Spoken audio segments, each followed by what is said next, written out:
Buen día, estimados estudiantes de grado octavo. En este video explicaré la segunda parte del desempeño 9 correspondiente a los temas de independencia de las 13 colonias y Estados Unidos durante el siglo XIX. En primer lugar, teniendo en cuenta que ya vimos todo el panorama de configuración política de Estados Unidos como un país independiente de Inglaterra, quiero que tengan en cuenta que tal como se muestra en este mapa, esta era la zona original de las 13 colonias, pero rápidamente el interés por buscar recursos naturales y ampliar la frontera agrícola hace que la población que estaba inicialmente ubicada aquí empiece a expandirse hacia el oeste, y esto se da por medio de múltiples migraciones de colonos blancos que empiezan a fundar estados como Vermont, Kentucky, Tennessee y Ohio entre los años 1791 y 1803. Recordemos que la independencia ocurrió en 1776. Además de esta expansión, los Estados Unidos empiezan a comprar territorios a sus antiguos aliados de la guerra. Por ejemplo, compraron Luisiana a Francia en 1803 y compraron el territorio de Florida a España en 1819. También trataron de colonizar zonas al norte, específicamente ya el dominio de Canadá. No obstante, esto ocasionó múltiples guerras con Inglaterra, por lo cual desistieron de aumentar su capacidad hacia el norte y prefirieron seguir expandiéndose hacia el oeste. Sobre las comunidades indígenas que se hallaban en estos territorios, recordemos que fue por medio del despojo y el desplazamiento usando la violencia que lograron empezar a reducirlas y a moverlas de territorio. El objetivo principal de esta expansión hacia el oeste era llegar hasta el Océano Pacífico, es decir, hacia la otra costa.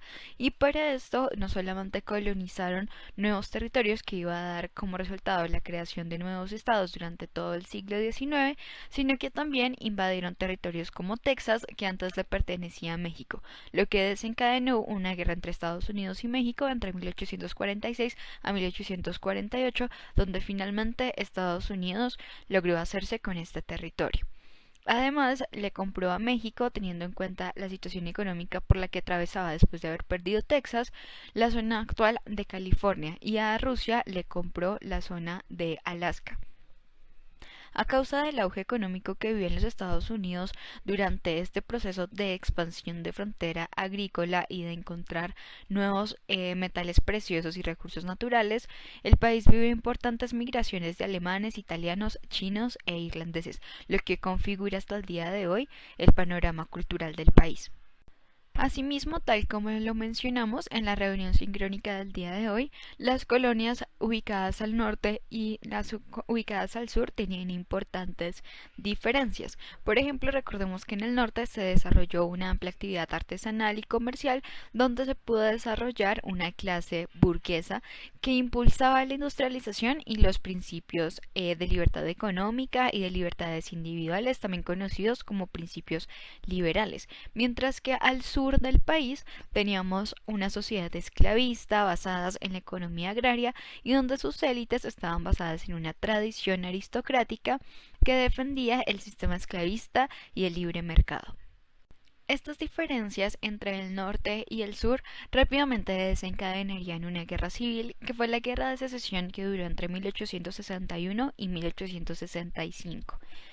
Inicialmente inició porque el movimiento abolicionista, es decir, quienes querían abolir la esclavitud en los estados del norte, querían impulsar el capitalismo a partir de crear una clase de mano de obra asalariada y no mano de obra esclava. Además, querían controlar la gran inestabilidad social y política que estaban produciendo las diversas rebeliones de los esclavos, por lo cual se eligió a un presidente que representaba todos estos ideales y que fue Abraham Lincoln. La elección de Lincoln hizo que 11 estados del sur se separaran y crearan un nuevo estado que se llamó Estados Confederados de América o simplemente la Confederación, cuya bandera estoy señalando en la imagen.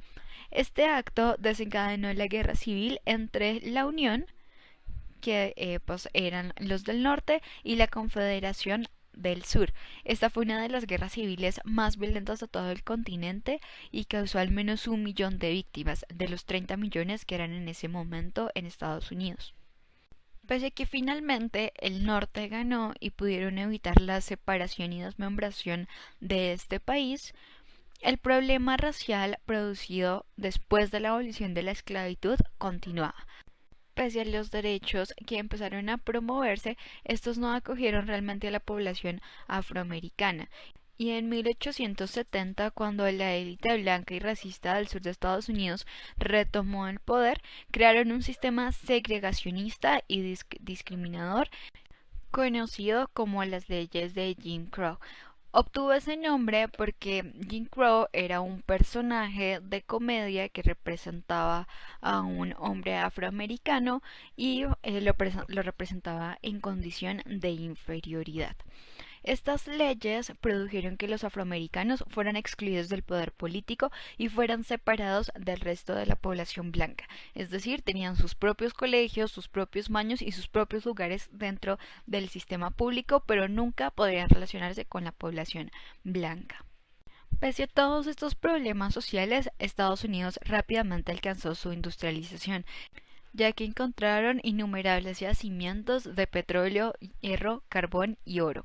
Esto facilitó la creación de empresas que son conocidas como trust, que controlaban la producción de materias primas, bienes industriales, transportes y servicios financieros como los bancos. Todos estos factores produjeron que Estados Unidos superara a Inglaterra en producción industrial y se convirtiera en una potencia al mismo nivel de las potencias europeas. No obstante, esta producción de riqueza también trajo muchos problemas sociales, ya que la clase obrera era muy explotada, lo que hizo que en Estados Unidos se crearan muchos sindicatos y movimientos de trabajadores que pedían mejores condiciones laborales. Asimismo, durante esta etapa vivió desarrollos tecnológicos como la creación del telégrafo, el teléfono, la luz eléctrica y el fonógrafo, lo que facilitó las comunicaciones, además de la extensión de las vías férreas.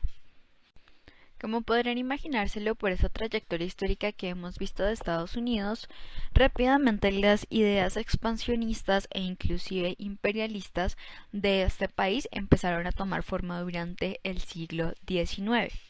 Y esto se vio especialmente ejemplificado por dos doctrinas, la doctrina Monroe y la doctrina del Destino Manifiesto. La primera fue una política de defensa impulsada en 1823 por el presidente James Monroe, quien afirmaba que Estados Unidos iba a defender a América de cualquier intervención europea o agresión tanto en su país como en otros países americanos, y esta doctrina se impulsó bajo el lema de América para los americanos. Por otro lado, la doctrina del Destino Manifiesto fue un principio desarrollado por escritores como John O'Sullivan y Alfred Maugham. Según estos autores, Estados Unidos, por su origen racial y por sus supuestas virtudes, estaban destinados a expandirse y llevar sus virtudes, creencias e instituciones a pueblos que ellos consideraban inferiores, lo que a su vez justificó sus procesos de colonización de otras zonas. Por ejemplo, en 1893 colonizaron Hawái, en 1895 intervinieron militarmente en Venezuela y en 1898 declararon su guerra contra España para poder consolidar su influencia sobre Cuba, Puerto Rico, Guam y Filipinas, que eran las colonias españolas que aún no se habían independizado. Ya en 1899 tomó el control político y económico de gran parte de Centroamérica gracias a sus compañías de ferrocarriles e intervención económica. Y algo que es más cercano para nosotros y que muestra este impulso expansionista ocurre en 1903 con la creación del Canal de Panamá, ya que este canal era indispensable para que Estados Unidos pudiera comunicar su costa este con la costa oeste. Finalmente, para terminar de dibujar las características que hacen de Estados Unidos el país que es hoy en día, es importante recordar que el sistema de gobierno estadounidense siempre ha sido controlado por dos instituciones políticas que han dominado hasta el presente la cultura política del país. Por un lado tenemos al Partido Demócrata y por el otro el Partido Republicano, aunque los principios ideológicos de estos partidos han ido cambiando a través del tiempo. El Partido Demócrata nació principalmente de los estados del sur, que eran controlados por grupos aristócratas e industriales esclavistas, mientras que el Partido Republicano surgió en 1854. Tenía la participación especialmente de industriales, de burgueses, que eran principalmente de los estados del norte y estaban a favor de la abolición de la esclavitud.